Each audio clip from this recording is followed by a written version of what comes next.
No one is coming to save you. Read that again. No one is coming to save you. Not the government. Not your boss. Not your parents. Not some miracle lottery ticket. If you want your life to change, it's on you. This audiobook isn't here to coddle you. It's here to wake you up, shake you by the shoulders and say, enough waiting. Enough excuses. Enough someday. Because the truth is, the clock is ticking. And if you don't start now, you might never start at all, so let's make a deal. You give me your full attention, your ears, your focus, your energy that in return, I'll give you every ounce of fuel you need to start today. Not tomorrow, not someday, but right now. And before we dive in, hit that subscribe button. Because if you think this message is powerful, trust me, what's coming next will light a fire under you like nothing you've ever heard before. Chapter 1. The harsh truth about responsibility. Let me ask you something. How many mornings have you woken up and thought, man, I wish somebody would just come fix my life for me? Maybe it's money. Maybe it's your health. Maybe it's that dead-end job you swear you're going to quit someday. Or maybe it's just that feeling of being stuck, like your life is on repeat and you're waiting for someone to hit next track for you. But here's the cold, hard, slap-in-the-face truth.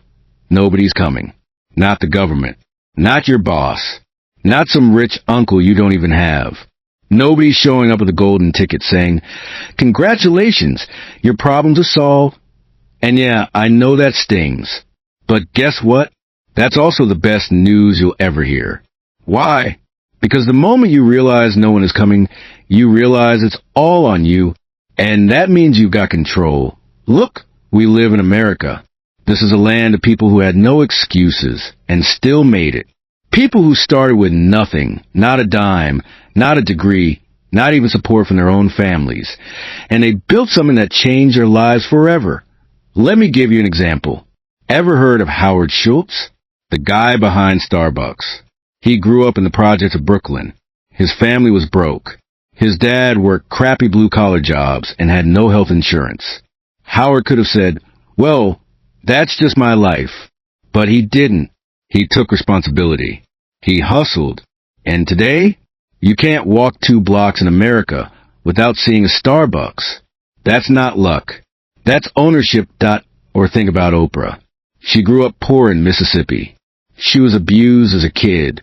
She had every reason to say, life's not fair, I give up. But she didn't. She owned her story, turned her pain into power, and became one of the most influential women on the planet. These people didn't wait for a rescue boat. They built their own damn boat. And if they can do it, what excuse do you have? See, when you're waiting for someone to save you, you're giving up the one thing you can never afford to lose. Your power, the power to decide, the power to act, the power to change that I'm telling you right now. The harsh truth is also the most freeing truth. Your life is 100% your responsibility, not 50-50. Not if my boss was nicer, or if my parents gave me money. No, it's on you, and the second you own that, you win. You stop waiting. You stop blaming. You stop wasting time. And you start moving forward. Here's my challenge to you. As you listen to this audiobook, don't just nod your head and go back to your same old routine. I want you to make a decision right now that you're done waiting for a savior, because nobody's coming. But you are already here, and that's all you need. Chapter 2.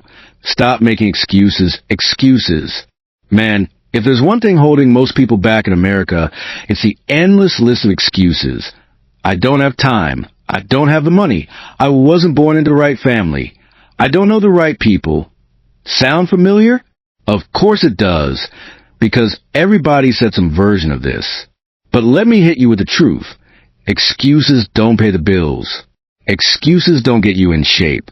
Excuses don't build your dream life. They just keep you exactly where you are. Think about it. Every single person you admire, from athletes to entrepreneurs to artists, they all had a mountain of excuses they could have leaned on, but they didn't. They threw the excuses in the trash and did the work anyway. Let me give you a story. You know Dwayne "The Rock" Johnson, right? Today he's the highest paid actor in Hollywood, a business mogul, and one of the most recognizable people on the planet. But rewind. When he was 23, he had $7 in his pocket. $7. His football career was over. He could have said, well, guess my life's over too. But instead, he made a choice. No more excuses. He doubled down on wrestling, on his grind, on his hunger, and the rest is history. Or let's talk about Chris Gardner. Remember The Pursuit of Happiness with Will Smith? That movie was based on his life. He was homeless, raising his little boy, sleeping in public restrooms. Every excuse was sitting there on the table. I'm broke, I'm tired, I've got a kid to take care of, the system is unfair. But instead of making excuses, he chased his dream of becoming a stockbroker. He worked his way up, no handouts, no shortcuts, and built a multi-million-dollar career. Here's what I'm saying. In America, the land of opportunity, you can either build excuses or build results. But you can't have both, and let me be real with you. Every time you make an excuse, you're lying to yourself. You're basically saying, my comfort is more important than my future. That's what excuses are. They're comfort dressed up as reasons. And if you're serious about changing your life, you've got to call yourself out. No sugarcoating. No pity parties.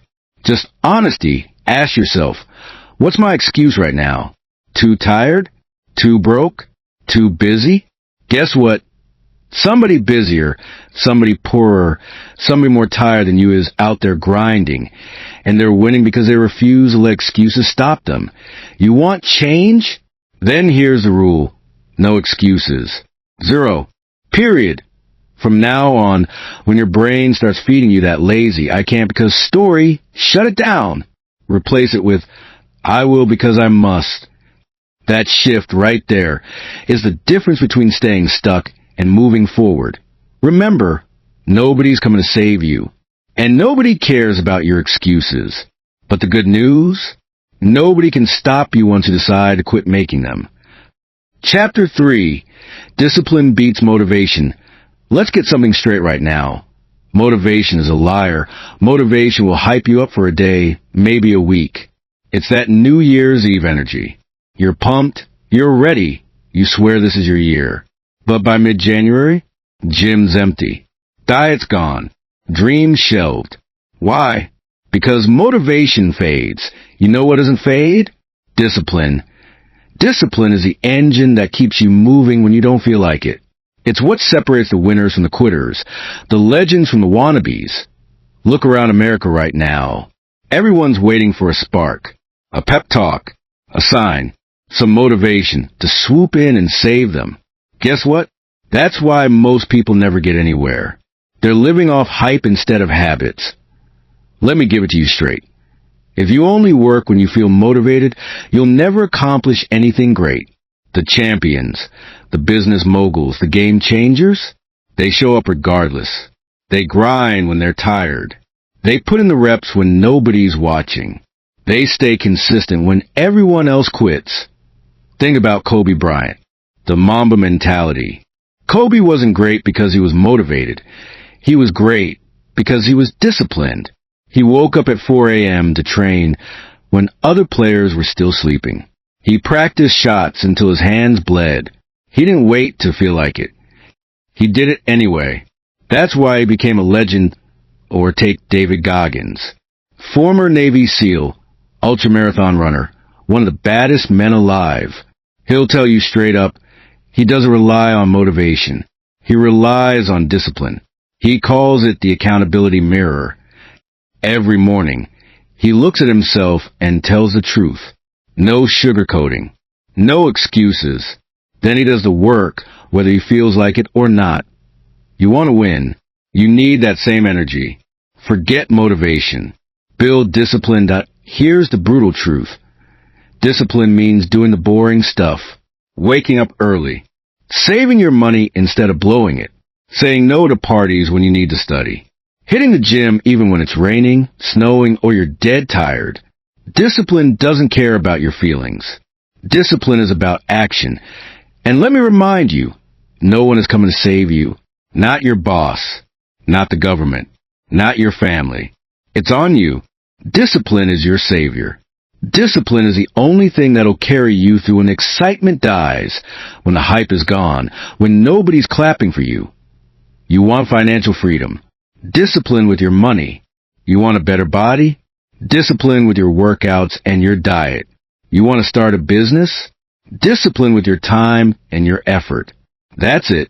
There's no magic pill to stop chasing motivation like it's a magic drug. It's not. Build habits. Build structure. Build discipline. Because when you master discipline, you don't need motivation. You become unstoppable. Motivation will get you started. Discipline will finish the race. And finishing, that's what makes you a winner.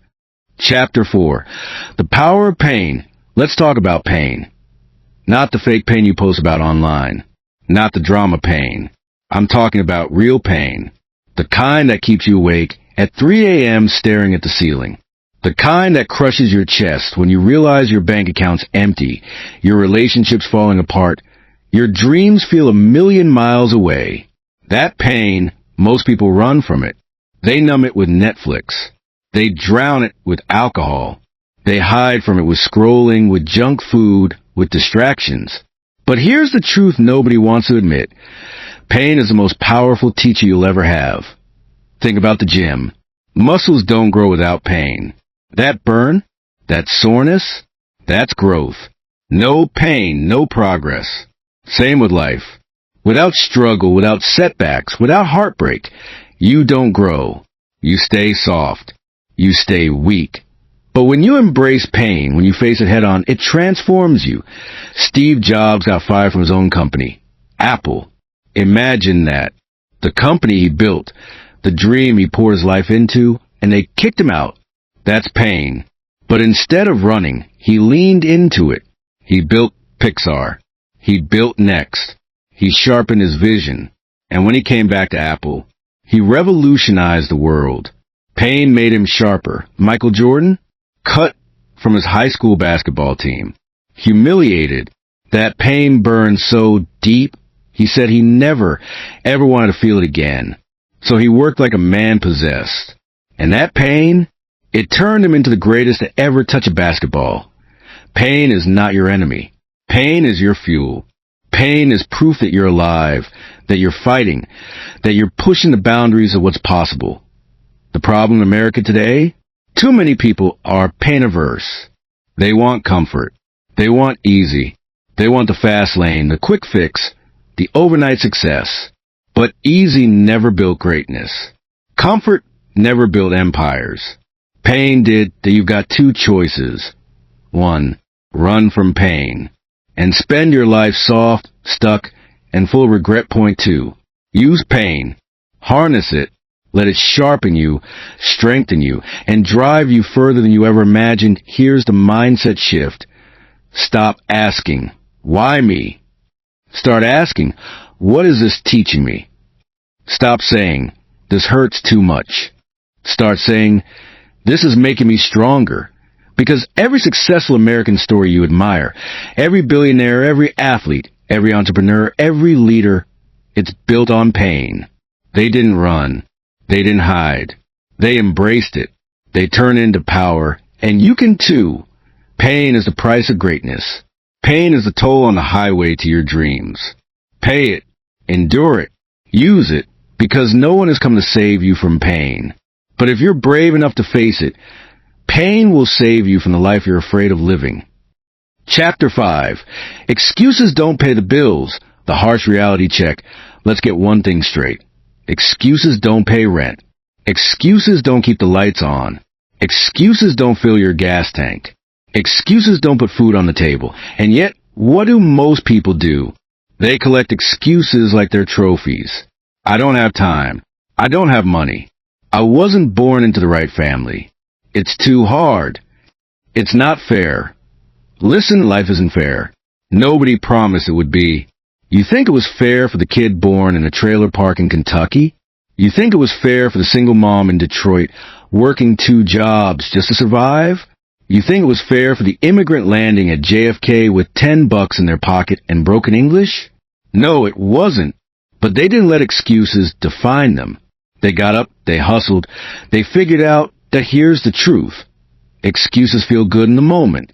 They're like comfort food for your ego. They let you off the hook. But long term, excuses kill dreams. Excuses keep you broke. Excuses steal your potential. You know who doesn't care about your excuses? The landlord, the bank, the utility company, the grocery store. Life doesn't care about your reasons. It demands results. And I'll be blunt. America is full of opportunity. If you're broke, if you're stuck, if you're unhappy, you can change it. But only if you stop clinging to excuses that don't believe me. Let me hit you with some real American stories. Chris Gardner. Ever seen The Pursuit of Happiness with Will Smith? That's his story. Homeless, raising his son, sleeping in subway bathrooms. That man had every excuse to quit, every excuse to say, "Poor me." But he didn't. He kept showing up. He kept grinding. He built himself into a millionaire stockbroker or Bethany Hamilton. Teen surfer from Hawaii. She lost her arm in a shark attack. Imagine the excuse that could have given her. I can't surf anymore. I can't compete. But no, she came back, stronger than ever, and became a pro surfer again. Excuses couldn't stop her. And closer to business, Colonel Harlan Sanders. You know him. KFC. The man was broke at 65 years old. Retired, no money. Rejected over 1,000 times when he pitched his fried chicken recipe. At 65, he could have made excuses. I'm too old. It's too late. Nobody believes in me.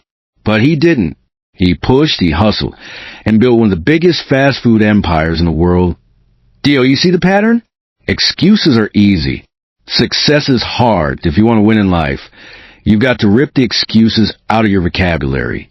Replace "I can't" with "how can I?" Replace "it's not fair" with "I'll make it work."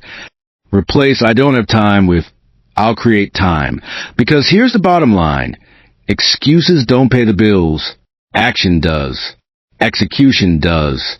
Relentless drive does it the next time you catch yourself about to drop an excuse, stop. Ask yourself, is this excuse going to change my life? Or is it just making me feel better about staying stuck?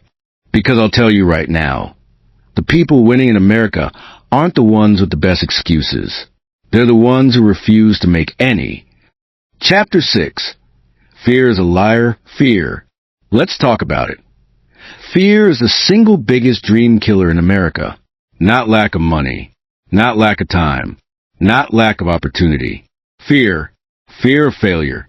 Fear of rejection. Fear of looking stupid. Fear of what people will think. And here's the brutal truth. 99% of the things you're afraid of, they never even happen. Fear is like a shady salesman.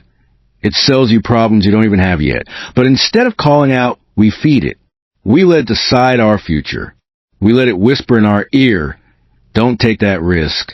Don't start that business. Don't apply for that job. Don't talk to that person. Don't chase that dream. And so what happens? We shrink.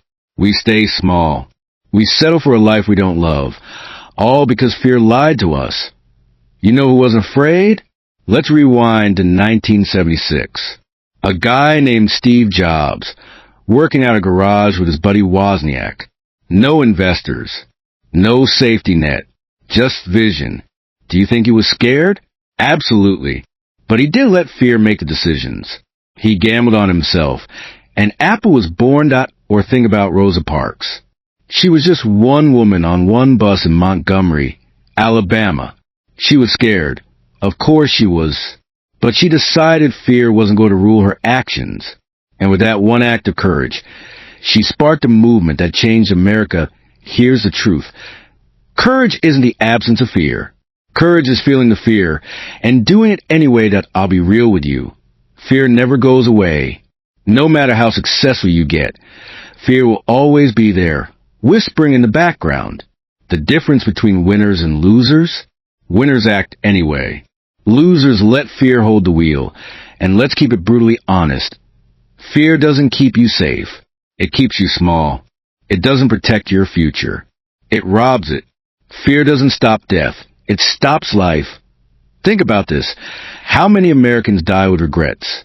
How many people hit the end of their life wishing they'd started that business, taken that trip, written that book, told that person they love them?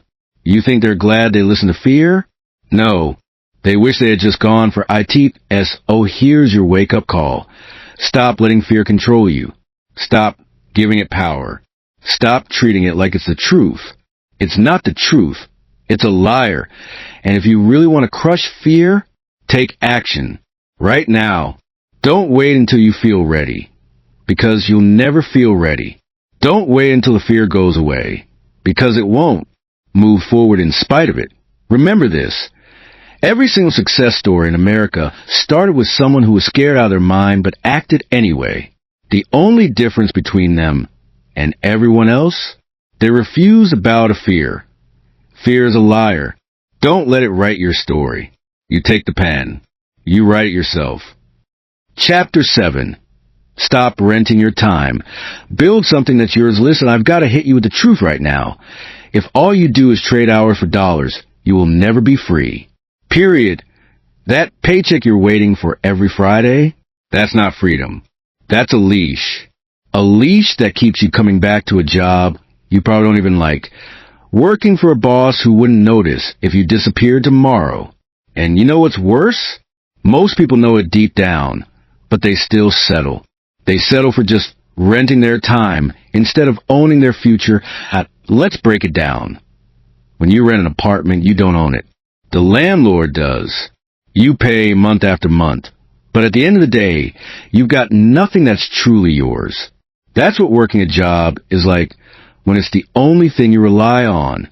You're paying rent on your own life, but the people who get ahead, the people you admire, the people who inspire you, they stop renting. They built something. The job trap. Here's the problem with jobs. Your boss decides your worth. Your hours are limited. You can't work more than 24 in a day. And when you stop working, the money stops too. That is not leverage. That is not freedom. That is survival. America is filled with people who spend 40 years working just to retire broke and scared. They gave their entire life away for what? For a gold watch and a thanks to your service card? That's renting your life away. The shift from renting to owning, you need to start asking yourself, what am I building? Something that's mine. Something nobody can take from me. That could be a business. That IT could be an investment portfolio. IT could be real estate. IT could even be a brand around your name. But it has to be something that belongs to you. Because here's the deal. When you own, money starts chasing you. When you rent, you're always the one chasing money. Chapter 8. Fear of judgment is making you broke. Let me be straight with you. Most people aren't broke because they lack talent. They aren't broke because they lack ideas. They're broke because they're scared. Scared of what? Scared of looking stupid. Scared of failing in public. Scared of hearing. Who do you think you are? That fear of judgment is the silent killer of dreams in America. The mirror test. Think about it. How many times have you had a great idea, but you didn't move on it? Not because you couldn't. Not because it wasn't possible. But because you thought, what will people say? Let me tell you something. Those people you're worried about, they don't even care. They're too busy worrying about themselves. They'll laugh at you for 5 seconds, then go back to scrolling TikTok. Meanwhile, you just sacrifice your future because of their opinion. Brutal truth. Listen to me. No one who's more successful than you is sitting around judging you. The only people who judge are the ones too scared to try themselves. You're worried about being laughed at? Good. That means you're doing something bold. That means you're stepping out of the herd. But if you don't break free from this fear, you'll never see your real potential. You'll stay broke, not just financially, but mentally, emotionally, spiritually. Chapter 9. Comfort is the enemy of progress. America is obsessed with comfort. Soft couches, fast food, air conditioning, instant everything. But here's the cold truth. Comfort is killing your potential. The trap of comfort. Comfort feels good. Netflix after work. Scrolling Instagram for hours. DoorDash at your doorstep. But comfort is a liar. It whispers, relax. You've earned it. You'll start tomorrow. And then tomorrow never comes out. A year passes. 5 years pass. And suddenly, you're still in the same spot, stuck in the same routine, watching the same shows, eating the same food, dreaming the same dreams. Why? Because you traded growth for comfort. The brutal truth. Let me say it straight. No one ever got rich, built a legacy, or changed the world from their comfort zone. Think about the greatest American success stories. Steve Jobs didn't build Apple by being comfortable. He was broke, sleeping on floors, hustling day and night. J.K. Rowling, before Harry Potter blew up, was writing in cafes, broke as hell, with rejection letters piling up. Even athletes like Kobe Bryant were in the gym at 4 a.m. While everyone else was still sleeping, that's the price. Progress demands discomfort. Remember this. Comfort is where dreams die. Discomfort is where legacies are born. S.O. You choose. You can live comfortable or you can live legendary. But you can't have both. Remember, your time is now. No excuses. No waiting.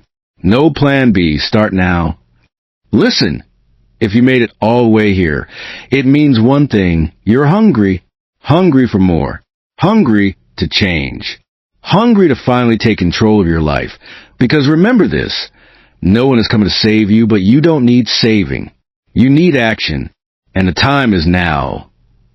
This is Peakvoice Audio, and if you're part of this family, you're not just watching motivation, you're becoming unstoppable.